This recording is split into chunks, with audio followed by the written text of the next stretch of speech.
ত্রয়োদশ জাতীয় সংসদের প্রথম অধিবেশন শেষ হয়েছে। এই অধিবেশনে কার কেমন পারফরমেন্স তা নিয়ে নানা আলোচনা হচ্ছে। যেমন আমি একটু ছোট করে যদি একটা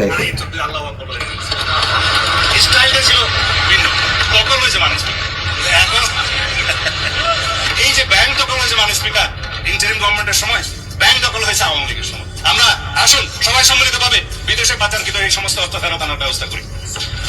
আজকে শুনে আরো খুশি হয়েছে মানে স্পিকার যে আমরা তো বিরোধী দল না। হ্যাঁ, আপনারা বিরোধী দল, আপনারা সরকারের দল আসার জন্য কসরত করবেন, এটাই হচ্ছে নিয়ম, এটাই পার্লামেন্টের রীতি। তবে আমি জেনে আরো খুশি হয়েছি যে আপনারা শ্যাডো মিনিস্ট্রি করেছেন, ছায়া মন্ত্রিসভা।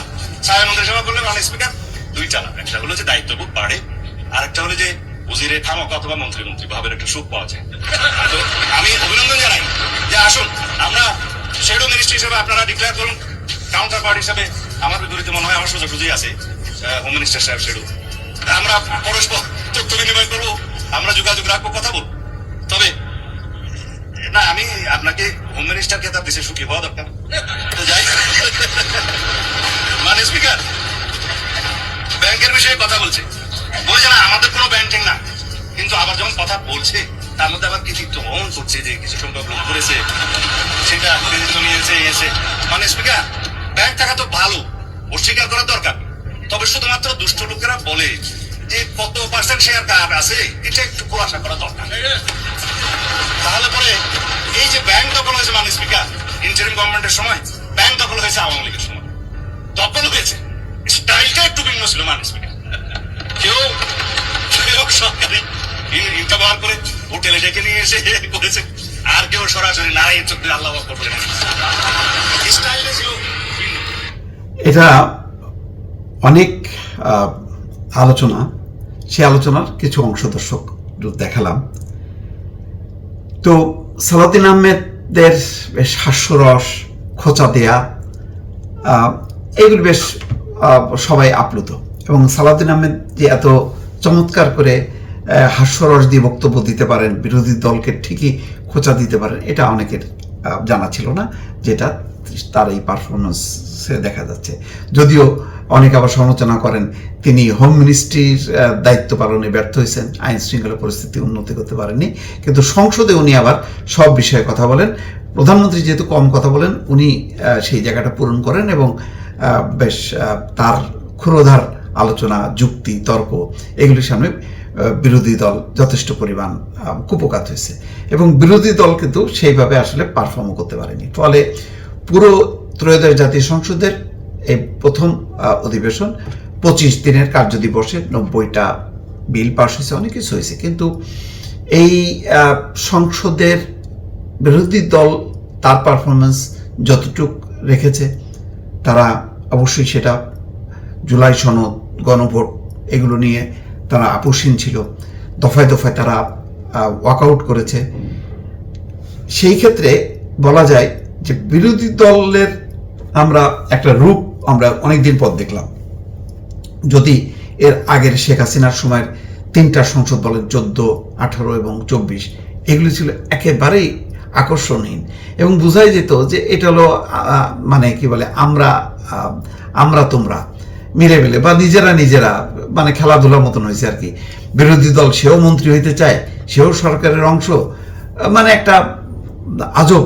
যেহেতু নির্বাচনটাই সঠিক না, ফলে ওইভাবে সরকারিও দলও যা বিরোধী দলও একটা কৃত্রিম একটা আবহ ছিল। কিন্তু সেই তুলনায় এবারে নির্বাচন নিয়ে অনেক রকম অভিযোগ থাকলেও তুলনামূলকভাবে এটা প্রতিদ্বন্দ্বিতাপূর্ণ ছিল এবং তার প্রভাবটা কিন্তু সংসদে দেখা গেছে যে বিরোধী দল ছাড় দেয়নি, সরকারি দলও ছাড় দেয়নি এবং সরকারি দল বরং মুক্তিযুদ্ধ ইস্যু নিয়ে বিশেষ করে অ্যাডভোকেট ফজলুর রহমান, আন্দালিব পার্থ, শামা ওবায়দ তারা যখন কথা বলেছে তখন কিন্তু অনেকটা, সালাউদ্দিন আহমেদও কিছুটা বলেছে, গয়েশ্বরচন্দ্র রায়ও বলেছেন, তো তখন কিন্তু তাদের কথার মুখে কিন্তু তারা যথেষ্ট পরিমাণ চুপসে গেছে বা ডিফেন্সিভ পজিশনে চলে গেছে। এইটা বলা যায় এই আলাপ আলোচনা, তর্ক বিতর্কের মধ্য দিয়ে সরকারি দলের পারফরমেন্সটা চোখে পড়ার মতন। বিরোধী দল সরকারের অনেক ব্যর্থতাটা তুলে আনতে পারত, আইন শৃঙ্খলা পরিস্থিতিটা বলতে পারত। গুরুত্বপূর্ণ বিষয় ছিল আমেরিকার সঙ্গে বাণিজ্য চুক্তির বিষয়টা একটু জোরালোভাবে ধরতে পারতো, শক্তভাবে, যে এটা প্রকাশ করা হোক, যেহেতু এটা ইন্টারিম গভর্নমেন্টের সময় পাশ করা হয়েছে, সেটাও বলা হয়নি। হামের এই যে শিশুদের মৃত্যুর কারণটা কি, কীভাবে শুরু হলো, এটা নিয়েও আরও বিস্তারিত আলোচনা হওয়া দরকার ছিল। জ্বালানি তেলের মূল্য বৃদ্ধির ফলে এটার কি কি প্রতিক্রিয়া হতে পারে, তার প্রেক্ষিতে সরকারের প্রস্তুতি কি, ইনফ্লেশনটা কিভাবে তারা রোধ করবে, এই বিষয়গুলো নিয়ে আরও যতটা আলোচনা হওয়া দরকার ছিল, সেই আলোচনাটা কিন্তু অনুপস্থিত। ফলে ঘুরে ফিরে দেখা গেছে রাজনৈতিক তর্ক বিতর্কের মধ্যে গেছে।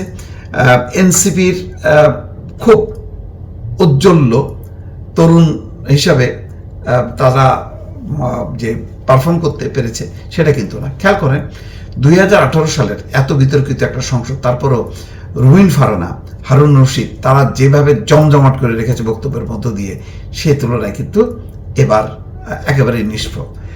এবারের অধিবেশনও রুবিন ফারানা কিছু বলেছে, যেমন বাণিজ্য চুক্তিটা প্রকাশ্যে আনার কথা বলেছে, কিন্তু ঠিক আগে যেভাবে কথা বলেছে এবারটা কিন্তু তেমনটা দেখা দেয়নি।